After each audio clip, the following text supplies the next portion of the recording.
Welcome to my first impressions of Terminator Dark Fate Defiance, We Are Legion, the first DLC for Terminator Dark Fate Defiance. If you're unfamiliar with Terminator Dark Fate Defiance, it is a real-time strategy game. However, it does not have the base building that most real-time strategy games have. We Are Legion is set during the Terminator Dark Fate universe. Its DLC is primarily or is solely focused on the Legion army and their mission and objectives.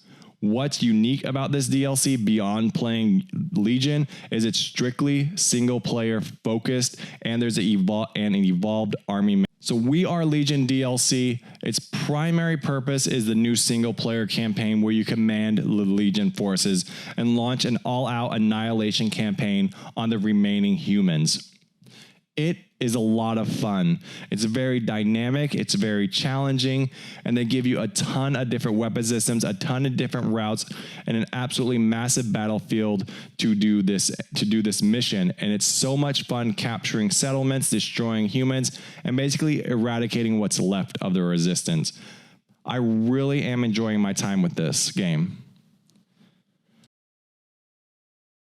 The feature I personally enjoyed the most is the evolved army management system. This is my first time playing Terminator Dark Fate. However, this system was a lot of fun to use and it added a lot of fun role-playing elements. It also added some new unique tactical depth, but what I really enjoyed was picking my units that were successful on the battlefield and role-playing that they were more tactically competent and more prepared for the next battle. And that's something I truly looked forward to after each mission. The command point system is a bit interesting because you need to pay for like the research of it, and then you have to buy the weapon system if you want to use it, and then you need to equip it to the squad. There's new platforms for tanks, there's new weapons for troops, and there's new weapons for IFBs. The modification adds a lot of tactical depth, and it's one of the more fun things I enjoyed about We Are Legion. The game looks absolutely fantastic, and these modifications are going to add a lot of fun tactical elements and depth to the game. Overall, the evolved army management system was a lot of fun and it added a lot to the game that I wasn't expecting to be there. So in this gameplay, you're going to see this, I believe this is the second mission, and it really opens up with a bang. You have like this swarm of robots just decimating the humans. You're unstoppable. You're just destroying Bradleys left and right. You have long-range artillery, which appear later, and I believe that's a new weapon system that's added to the game. And overall, you're just trying to push the humans out, and then you're trying to secure a vehicle and extract them. So you do conduct missions such as like you'll extract humans, you'll just destroy them or eradicate them. So there is various types of gameplay that which is a lot of fun, and it kind of mixes up the scenario a little bit. The weapon systems do tend to be a bit slow on the battlefield. I was noticing that I was kind of waiting for a lot of my units to just move around, and that was kind of bringing me down, especially in the later missions. It's like a slow death roll. So you're kind of just creeping forward at a relatively slow pace. So in the later missions, or you saw in the desert mission earlier, I did have speed boots equipped to some of my rev units or some of my infantry robots, and they were still just walking extremely slowly. So if you can kind of dive into that role-playing aspect that you're just a slow-moving death machine, then you're really going to have a lot more fun with it. But your units are walkers. They all form lines. They get nice little convoys, but it is a bit slow going. But when you arrive on station and the battle breaks out, it's absolutely gorgeous. I know purple lasers, I believe, are canon. That's interesting to me. I kind of like the other, I like the other color lasers. I don't really remember what they are. I think they're like blue, but purple lasers are interesting as well. I believe that's a Skynet thing. The battlefield.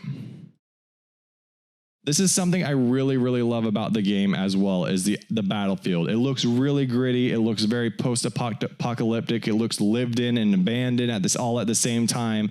You have these massive terrains and massive environments. You have varied terrain as well. So here we're kind of operating in like a silo or an industrial complex, and later missions they're open, and you kind of just like fight your way across open or hilly terrain and push the forces out. So the map detail and the level detail is absolutely fantastic. Personally, I think that's something I really enjoyed the most. That's probably the most immersive thing within the game for me, is kind of that detail. And that they took a lot of care with creating these really immersive environments. Units. Oh my God, the units, they look so good. I know they don't quite look right on my screen. I couldn't quite figure out the resolution I needed to set up. I know what my monitor resolution is, and that might be one of the downsides to all of this, is that it doesn't really make a lot of sense that that resolution was missing or it wasn't using my native resolution. But the units are absolutely fantastic. One thing that is a bit weird though is some of them don't have names. So they don't have like the canon name. So there's just like vehicles are just called like vehicle. It seemed like these rolling 6-wheeled infantry fighting vehicles. Compared to like the Rev 6s, which have like a canon name, like a lot of the newly implemented troop carriers, they don't seem to have like Stryker or Bradley or M1A1 type of name. It was just called vehicle in essence. The long range artillery, and maybe I missed the name. I could just be blind, but I did find that a bit odd that those vehicles didn't really have like some in canon name. Beyond all of that, the long-range artillery is one of the newly added things, and that was really cool, especially watching it fire on the battlefield. During this battle, it was a bit hard to manage and a bit hard to use, mostly because there was so much going on. But I imagine during the later missions, you're going to have a lot more fun with it. You're going to be a lot more strategic and a lot more tactical with it. So during one of my gameplays, I did attempt to use the self-destruct, but the self-destruct feature, that was like one of the things they boasted about, at least within the Steam description. I charged a Bradley with my dog units or my robot dogs or my robot dogs, and I selected self-destruct, and it kind of popped like little firecrackers. So it may be better to use, it may scale differently depending on the vehicle you want to self-destruct, which could be really interesting. I mean, at the same time, if we're going to do like a self-destruct feature, I'd really like to include some secondary cook-offs when like your vehicle gets destroyed. So because what's really interesting about this game is they have like, you can damage certain parts of the vehicles, and it can kind of like limit your reload capability, or it can take out one of your weapon systems. And so it would be really cool if there was, secondary explosions. So what do you get with the We Are Legion DLC? Well, the cool thing is you get a single player campaign. So I found that to be really fascinating. Instead of focusing on the multiplayer end, you got this brand new Legion single player campaign. They expanded it in kind of like a different direction versus like going more on the human side of things. They allowed you and created a story campaign around the robots or the Legion units, and that really opened up a lot of things. So I really like the creative direction they took this game.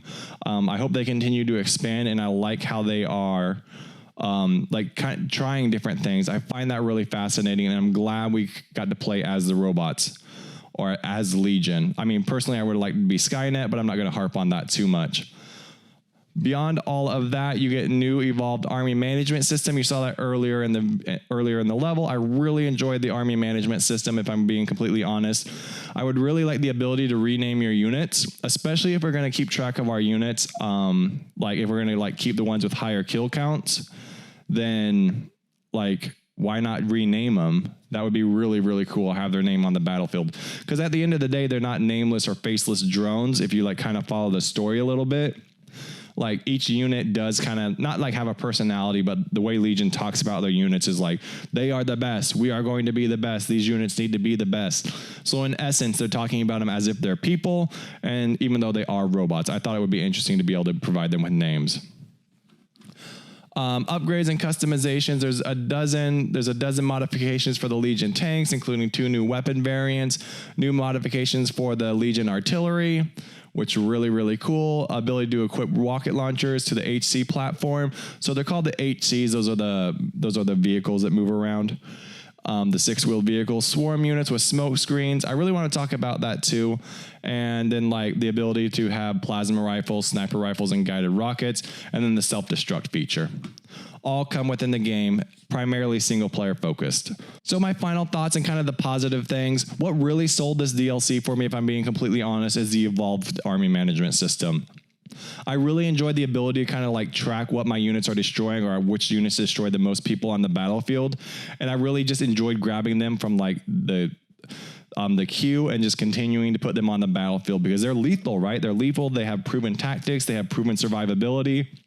And it really allowed me to like role play into that, like we are like the dominant greater threat on the battlefield, and we need these units to survive because they are the best on the battlefield. They have They have Battlefield experience, and for some reason that just really stuck out to me, and it was a lot of fun to kind of like role play and like develop that mindset. I really enjoy how earlier in this video you saw like the desert combat. That was really cool.